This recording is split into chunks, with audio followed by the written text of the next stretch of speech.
All right, welcome back.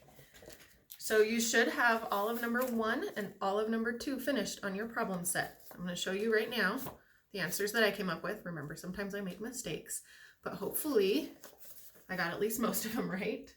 You can pause the video if you want, check your own answers. Make sure that you are understanding and that you're getting these correct. If not, watch the video again or ask for some help, either somebody at your house or you can text or email me, but get some help if you need it. Okay, we're going to do another problem now. We are going to do 10/6 minus 2/6. Now you can see I've drawn another number line here, but this number line starts at 0, but I kind of left it open because I know that 10/6 is more than 1. So I'm thinking I'll probably need to make my number line go all the way to 2. So I'm going to go from 0 to 2. So I have 0, 1, and 2. Now I'm still talking about sixths with this problem too. So I'm going to divide it into sixths, but I need sixths between 0 and 1 and sixths between 1 and 2 because one whole piece is divided into sixths. I lost count. Hold on. 1, 2, 3, 4, 5, 6. 3, 4, 5, 6.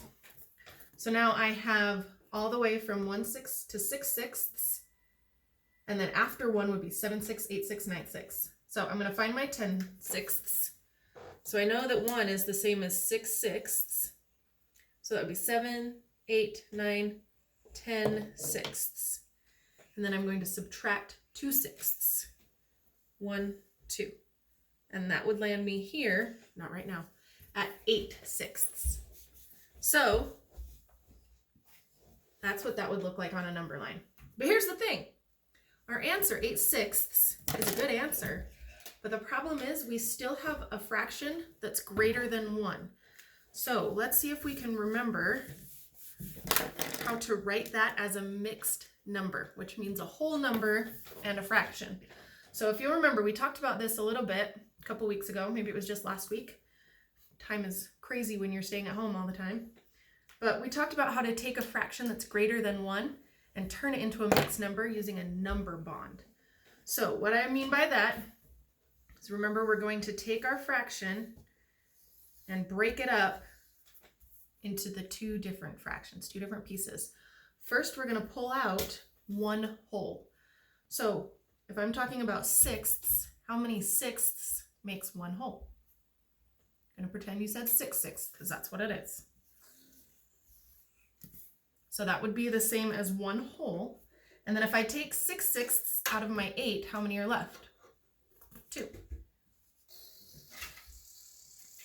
So if I take 8/6 and I turn it into a mixed number, instead of a fraction that's bigger than 1, I'm going to have one whole piece and 2/6 left. So it's 1 and 2/6. Now, if you remember, when we talked about this in class, I think it was Coley who noticed, or who gave us another strategy that some of you had actually heard of, but I'd never heard of it. So, for example, if I have, let's try an addition one. If I have 5/4 plus 2/4, 5 plus 2 would be 7, so that would be 7/4. Now, if you remember, something cool that we talked about in class is you can just take the top number and minus the bottom to make the whole piece. Now, that's not always going to work, but it will work for today and for most fractions. So if we do 7 minus 4, that gives us 3/4. So if we take out the whole piece, which is 4/4, we should end up with 3/4 left over. Or we can do 7 minus 4 makes 3/4. So we have 1 and 3/4. Now there's lots of different ways to turn a fraction into a mixed number. I like using the number bond because it helps my brain see what's happening. But if you know a different way, or if someone in your family shows you a different way, use what works for you. You are going to now do, it's a lot of problems, but I know you can do it. It's good practice. I want you to do all of problem 3 on page 115. So you already did 1 and 2. Now I want you to do problem 3, then turn the page and do problems 4, 5, 6, and 7. I know, it sounds like a lot, but it's good practice. And I know you can do it, and it'll help you get better at this. When you're totally finished and you understand and you're ready to try it on your own, I want you to try the exit ticket. Remember, try it on your own.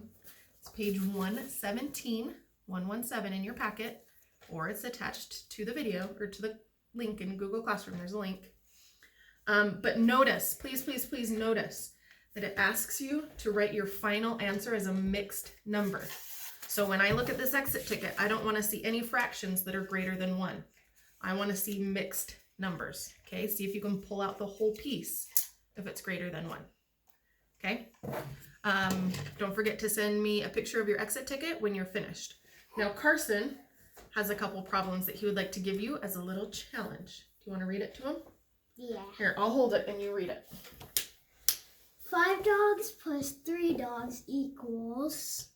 That's the first problem. 10 blankets plus 9 blankets equals... There's the second one. 7 cars plus 5 cars... That's a minus. Minus 5 cars equals... Okay, the last one. 6 cards plus 5 cards equal... Okay, if you want to solve this problem, or these 4 problems, you can type your answer in the little reply or the little chat box at the bottom of this assignment, or you can email me or send me a picture and I'll let Carson know and he can check your work. Deal? Okay, till next time, keep mathing. If you need help, ask me.